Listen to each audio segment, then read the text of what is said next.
Hello, friends, and welcome back to Malicious Compliance Stories.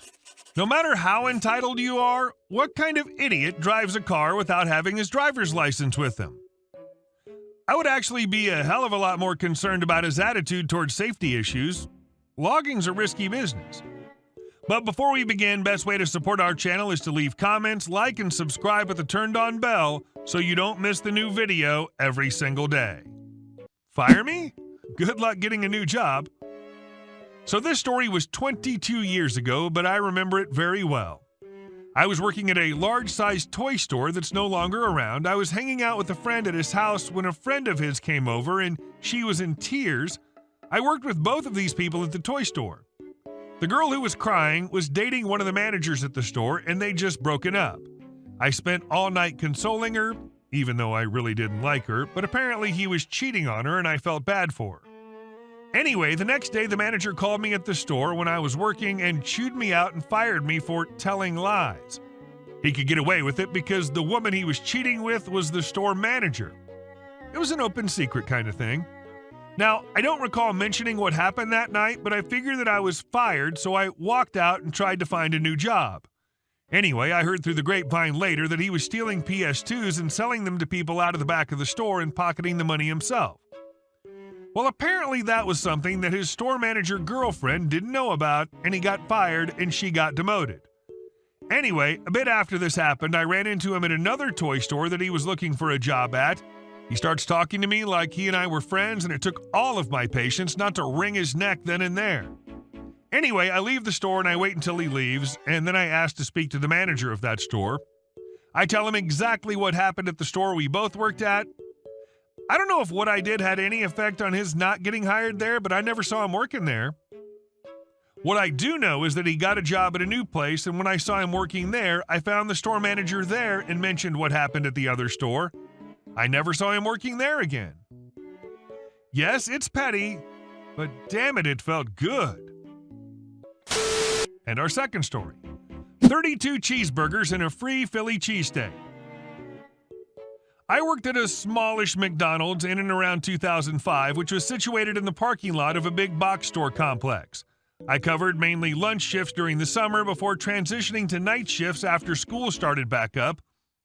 I hated all the other part-timers because they were lazy butts, while the lunch crew were a bunch of retired old ladies who needed extra money for bridge gambling. But that's another story. It was a rainy Tuesday when a guy wearing a blue and red jacket stormed in and ordered 32 cheeseburgers. If you've ever worked in fast food, you know that the fryer, flat-top grill, is only so big. You can fry, grill, about 12 regular burger patties at once if you absolutely jam them in there. But at the McDonald's I worked at, we segregated our fryers, so we had one dedicated to chicken and fish products, one dedicated to meats, and a third of the meat fryer, also called a flat-top grill, was dedicated to no salt and pepper. Normally, burgers come with salt and pepper put on during the frying process, but some people who frequented our store were allergic, so we had to separate an area off for that. This meant we could only do 8 patties at a time. To further cause issues, this guy arrived in the middle of our dinner rush, so we already had orders frying up, and our stock of existing burgers was already out. I'm in the kitchen, and I immediately throw more burgers on the fryer. But after that, it was just a waiting game. I can hear this irate burger man ranting at the staff. Our manager would have beat his butt if she'd been there, but we only had a supervisor, and after the man made her cry, I, as the most experienced worker on the shift, stepped in to get things going. I went out front and told the man that we were making the burgers as fast as we could, but obviously there are limits he told us to F ourselves with. He then went on a rant about how he needs these burgers to feed his kid's soccer team, and they're waiting on the bus for their dinner. I indicated that we did do catering orders, but we have a phone number precisely for that. He continued to rant at me about how he needed his burgers now, and we should have already had 32 burgers already cooked and ready because didn't we know that sometimes people will just need 32 burgers and blah, blah, blah? So I went back and made his burgers, loaded them all up, handed them over. He took the burgers and then fixed me with a smirk and went, "Where's my Philly cheesesteak?" This was at the time we had a deli counter, something that's long since been phased out. This ingrate did not order a Philly cheesesteak, and we both knew it, but he kept circling back to the "customer's always right" comment and demanded he had, and we'd just forgotten it. and he demanded that he must get his cheesesteak that he didn't pay for. He threatened that he'd demand his money back if we didn't get him his cheesesteak. All right, fine. I was the only one in the store who could make deli sandwiches. It was super simple. Everyone else was just inept or lazy or both. Normally, we take 2 buns, run them through the toaster, throw on lettuce, take a packet of pre-mixed Philly cheesesteak, put it in the microwave, nuke for 2 minutes, then drop it on top, sauce it, and go. This time, I went through all the steps without nuking it, wrapped it up all nicely, and handed it off to the guy with a smile. I'd even heated the bun like normal so it looked just like a regular Philly, but the meat and cheese were an ice-cold brick. The guy headed off jauntily, got on his bus, and presumably distributed his cheeseburgers, then drove off. I headed to the back to see how the supervisor was getting on. Better, but she wanted to go home for the night. Now, while I was senior in the sense that I took on a lot of responsibility and had experience with this kind of stuff, I was actually quite new to that store. I just had a reputation for not taking crap and being responsible, so I wasn't actually authorized to close up the store. Still, I conferred with the other staff, we rang up the actual manager, and got approval to close early, so we get everything ready and done, pack up, and begin closing up the front and the bus, and a very angry man in a red and blue jacket pull in. He practically leaps down from the bus and races across the parking lot towards the door, at which point I smile at him, lock the door, and turn the open sign off. Then closed the blinds, and we all fled out the back. He was still beating on the door as we got into our cars and left. And our next story. Here to help, but not that kind of help. I work in emergency services as an EMT. Our station's in the same building that the county keeps its 911 dispatch center. On nights when things are slow for us downstairs, I'll often do a food/coffee run to the local Flying Goose convenience store for the folks upstairs who are pounding phones and working the radios. A caffeinated dispatcher is a happy dispatcher. The folks at the shop know me since they see me on an almost nightly basis, and since they know what I do and who the stuff is for, they grant me a little more leeway than standard customers. Nothing crazy, just stuff like making coffee or grabbing cups or supplies from the cupboards if they're out and things are busy.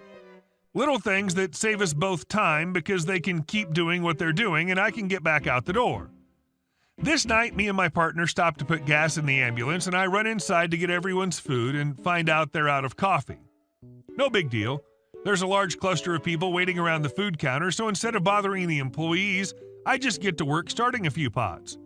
I'm in a dark navy blue t-shirt with medic across the back and my squad number/logo on the front and wearing my portable radio. Definitely don't look anything like the store crew in their bright neon color store shirts when this happens. Entitled lady. Excuse me, but why aren't you making my sandwich? Me. Excuse me?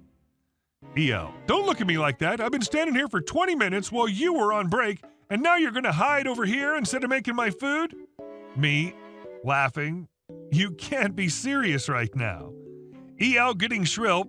You think this is funny? Well, we'll see who's laughing when I report you to your manager and get you fired. Me. You go right ahead and call him and tell him I'm refusing to make your sandwich. His phone number is 911. My badge number is OP. And at this point, she just starts sputtering in indignation as I turn my back to her and go to the touchscreen to order our food. Other customers, as well as actual employees, are laughing now as she starts trying to find someone to agree with her that I'm still wrong because I was making coffee, so how was I to know? She grabbed the next order that was called, not even hers, and stormed out in embarrassment. When I got back outside and told my partner, he laughed so hard the rig was shaking, said some crazy lady had come out, scowled at him across the parking lot, and yelled, "I hope you never come to my house." And now he understood why. I also hope you never come to my house. But if you're here, nobody will yell at you for making coffee. And our last story. My neighbor, let's call him John, 8 years ago, decided he wanted to build a second story onto his house. But his property had a legal binding on it, preventing it from being renovated unless all surrounding neighbors agreed. This is called a covenant, I think, and it can't be contested in the local council. This one was over 100 years old. All of his neighbors except one, let's call him Alex, agreed to let him renovate. Now, John is a big guy, ex-military and muscly. He has a wife and 2 children, but he's not quick to anger. About twice every year, John would write Alex polite letters asking him to lift the ban from renovating his house, and every year Alex declined, complaining that it would be an eyesore. Literally every other house on the road has a second story but his, or that it would ruin the aesthetic of the street. Seriously? Alex was also a complete jerk and a hypocrite, playing loud music past midnight. Anyway, for 8 years, John would get turned down by Alex. Then suddenly, Alex decided he was going to sell his house. The revenge was on. After he heard the news, John bought one of those professional metal signs that people put in front of their houses when selling and put one in front of his own house. It read something like this: 5 new apartments being built. Get in quick. 2 sold already. 3 entire stories. Loud noise expected for a year. The number given on the sign was disconnected. This was repeated in Mandarin and Arabic as well. The sign was put right next to Alex's house on the edge of his property. The auction for the house was going in a month, and Alex was quick to get a lawyer against John to make him put the sign down. I think it was because the sign was encroaching on his land. John wrote about 60 letters to the lawyer, and it cost about $50 for the lawyer to read each one and give his legal advice to Alex. The lawyer contacted John and told him if he did not take down the sign a week before the auction, they would take him to court. A week before the auction, John took the sign down, but he wasn't done. The day of the auction arrived, and John parked his 4 cars along the front of Alex's house so no one could see the auction here sign, and so the auction goers couldn't park there. John has an inbuilt speaker system in his house and was blasting building sound effects and music throughout his house. He put back up the sign he put down and put another one up which read, "House Demolition Furniture Sale." John brought most of the furniture from his garage and the house outside on his lawn. If people came to buy something, he would overprice it outrageously because he didn't really want to sell his stuff. It was just to make the apartment construction more believable and give the auction goers a taste of how loud it'll be. When the auction took place, we could barely hear the auctioneer, and when Alex complained to John about the noise, John said that he had the builders on contract and didn't want to reschedule. The house was estimated to go for $3 million, but ended up going for $2.4 instead. Alex had to halt his construction of his new house because he didn't have the funds. Alex, who according to John sounded like he was seething with anger, phoned John to tell him he owes him $600,000. The new owners of the property lifted the covenant when John told him about his plan. You guys should be thanking me. I saved you $600,000. Hey guys, thank you all for watching the video. I'll see you in the next one.